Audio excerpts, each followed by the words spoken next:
Ram Narayan Ram. Meditation આ શબ્દ બહુ નાનો છે, પણ તેનો અર્થ બહુ વિશાળ છે. મેડિટેશનને લઈને આપણે ઘણીવાર એમ માની લઈએ છીએ કે ફક્ત 5 મિનિટ શાંતિથી બેસીને ધ્યાન ધરે લેવું છે. પણ એવું નથી. મેડિટેશનના જેટલા ઊંડાણમાં તમે જશો, તેટલું જ તમે પોતાને વધુ સારી રીતે સમજી શકશો. જેમ કે આપણે પહેલા એપિસોડ્સમાં જણાવી ચૂક્યા છીએ, મેડિટેશન એક પ્રકારની સાઉન્ડ એનર્જી છે. પ્રત્યેક માણસના અંદર 50 ટ્રિલિયન આત્માઓ છે. તેને જીવિત રાખવા માટે, પોતાની શક્તિ વધારવા માટે અને મૃત્યુ પછી મોક્ષ મેળવવા માટે ચિંતન અને મનન કરવું જરૂરી છે. આ પ્રક્રિયા દ્વારા આપણને ઊર્જા મળે છે, શક્તિ મળે છે અને આપણા મન અને વિવેક મજબૂત બને છે. ભારત પાસે એવી આધ્યાત્મિક શક્તિ છે કે તે દરેકને જોડીને રાખી શકે છે. પણ એ માટે જરૂરી છે પોતાને ઓળખવાની અને પોતાની આંતરિક અવાજ સાંભળવાની. આજના સંજોગોમાં દરેક માણસ બીજા પર પોતાનું શાસન ચલાવવા માંગે છે, બીજાને દબાવવા માંગે છે. પણ આપણે આ ભૂલી જઈએ છીએ કે આપણે સૌ 5 તત્વોથી બનેલા છીએ. આપણા બધા પાસે સમાન હૃદય અને મગજ છે. પરંતુ એ આપણે પર નિર્ભર કરે છે કે આપણે આપણા મન અને મગજમાં સકારાત્મકતા ભરીએ છીએ કે નકારાત્મકતા. આપણું ઉદ્દેશ્ય બીજાનું ભલું કરવાનું છે કે દુઃખ પહોંચવાનું. જ્યારે માણસ લાલચમાં ફસાય છે, ત્યારે તે સામેવાળાને કેટલી પીડા પહોંચાડે છે, તે ભૂલી જાય છે. ક્યારે કોઈના હૃદયને દુખાવવું કે પોતાના સ્વાર્થ માટે કોઈનું વિશ્વાસ તોડવું જોઈએ નહીં.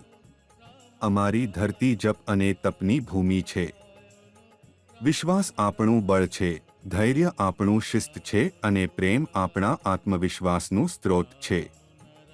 આ ગુણોને હૃદયમાં રાખીને આગળ વધતા રહો, તો મંજિલ પોતે જ મળી જશે.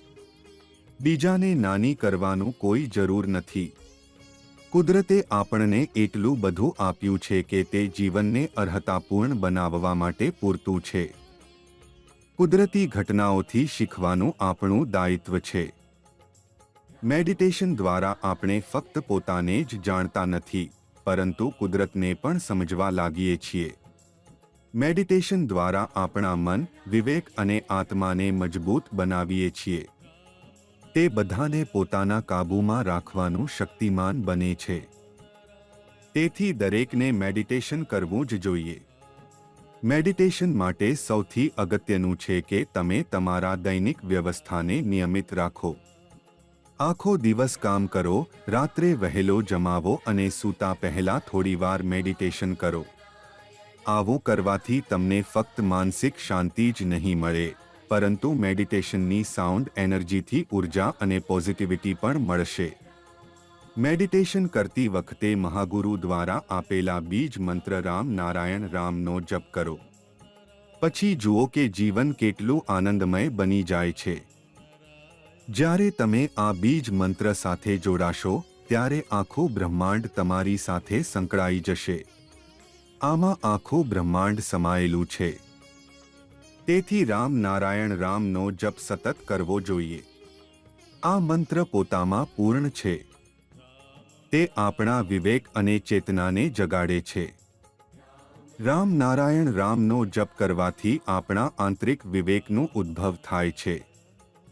તેથી દરેક વ્યક્તિએ આ મંત્ર સાથે જોડાવું જોઈએ અને સતત તેનો જપ કરવો જોઈએ.